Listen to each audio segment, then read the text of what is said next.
Au risque de vous étonner, je suis assez en accord avec ce qui vient d'être dit. Effectivement, alors, chercher l'erreur.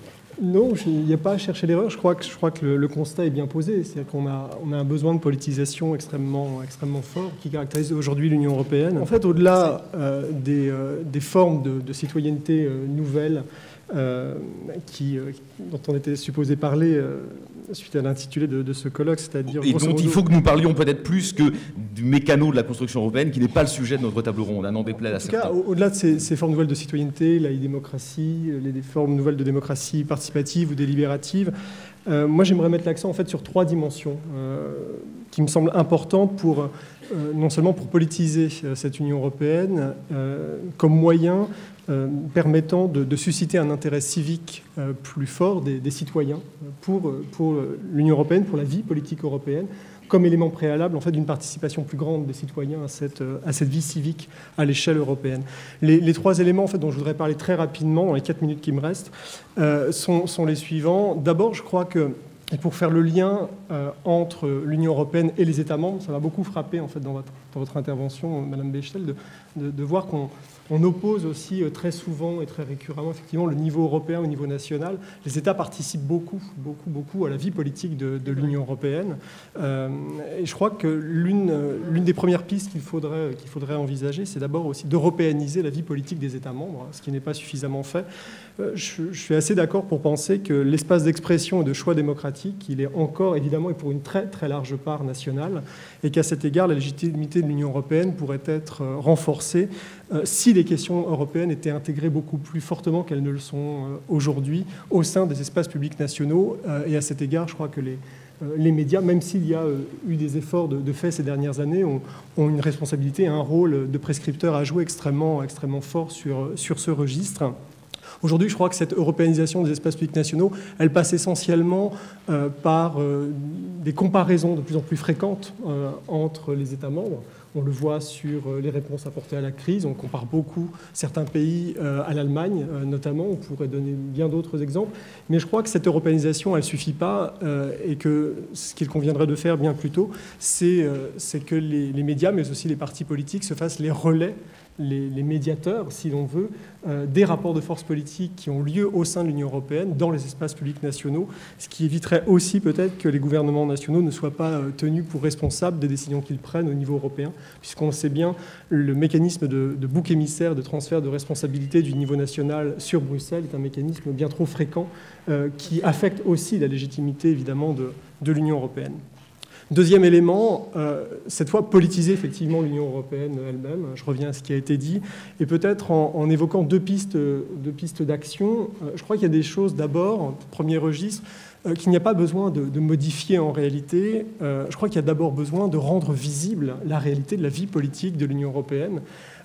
Évidemment, les rapports entre les institutions européennes, la vie à l'intérieur même de chacune des institutions communautaires est sans doute marquée d'une culture du consensus plus forte que ce n'est le cas dans les arènes politiques nationales.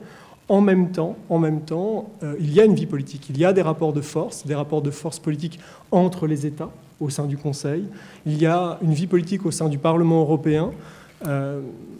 On est en train de préparer une étude au sein de la Fondation Schuman sur les votes, sur la manière dont on vote au sein de l'Assemblée de Strasbourg sur les directives et les règlements. Quand vous regardez ces votes, vous apercevez certes que sur certains sujets, comme la protection des consommateurs, vous avez une culture du consensus qui s'exprime assez fortement. En même temps, sur des sujets qui ont une vocation, une dimension plus fortement économique ou sociale, ou qui ont trait aux questions relatives à l'immigration, eh bien là, vous avez des clivages politiques extrêmement forts qui se font jour entre le Parti populaire européen et les sociodémocrates européens, pour parler uniquement à ce stade de ces deux partis politiques. Or, ce qui est très frappant à cet égard, c'est que cette vie politique réelle qui existe, là encore, elle n'est pas rendue visible auprès des opinions publiques nationales et auprès des citoyens nationaux et européens. Et je crois que là encore, les partis politiques, comme les médias, ont un rôle de prescripteur important à jouer en la matière. Le deuxième registre, en termes de politisation, là, entraînerait plutôt ou demanderait un certain nombre peut-être de modifications, mais à traité constant, sans nouvelles réformes institutionnelles. Je suis assez d'accord avec ce qui a été dit dans le cadre de la table ronde précédente. Il y a une grande fatigue des Européens à l'égard des négociations institutionnelles. Il faut en rester là, peut-être pour les 10 ou 15 prochaines années. Malheureusement, ce n'est pas le chemin que l'on prend. Mais ça, c'est un autre sujet. Et je crois qu'à cet égard, renforcer la politisation du fonctionnement de l'Union européenne pourrait passer par différentes choses. Je reprendrai très vite l'exemple mentionné par Gaëtan que je partage complètement. Renforcer le lien entre les résultats des élections au Parlement européen et la composition de la Commission et la désignation du président de la Commission. Il faut absolument organiser une concurrence politique pour la désignation du titulaire au poste de président de la Commission. Il est absolument regrettable qu'effectivement les sociodémocrates européens n'aient pas proposé de candidat alternatif à la candidature de José Manuel Barroso en juin dernier.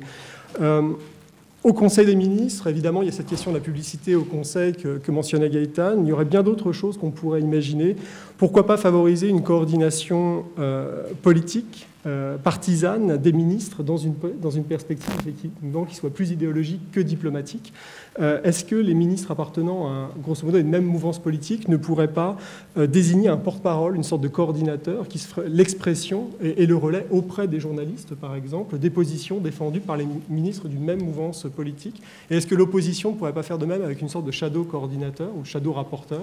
C'est en tout cas une piste, à mon avis, de réflexion qui pourrait être intéressante. Au Conseil européen, on a tous été, je crois, assez déçus de la manière dont s'est passée l'élection quasi papale d'Herman Van Rompuy il y a quelques mois. À mon avis, réviser ce mode de nomination en prévoyant au moins un acte de candidature. M. Van Rompuy n'était pas candidat à ce poste.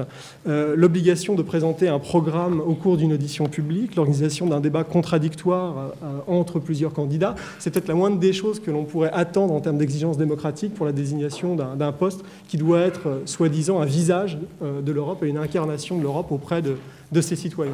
Et puis dernière, c'est promis, piste, et c'est le troisième élément que je voulais mentionner, mais sous forme de conclusion, puisque je vois que le temps et de conclusion file, rapide. Et de conclusion extrêmement rapide, alors en 2 mots. Je crois que la dernière chose, et c'est aussi là un des éléments de la politisation, c'est pas uniquement quelque chose d'institutionnel, c'est quelque chose, la politique, qui a vocation à donner, à fixer un cap, à donner du sens. Et je crois que ce qui affecte aussi aujourd'hui la légitimité de l'Union européenne, c'est le fait que les grandes justifications qui ont servi à fonder le projet européen, allons vite, la réconciliation et la paix entre les États dans l'acte 1 de la construction européenne, la prospérité, la solidarité sous l'ère de l'or. Je crois que ces récits fondateurs-là ne sont plus suffisamment justificateurs, malheureusement, et que cette crise de légitimité dont vous parliez tout à l'heure est aussi une crise de sens. Et politiser l'Union européenne, je crois que c'est reproduire aussi du sens. Je crois que ça sert à ça, d'abord, la politique. Merci.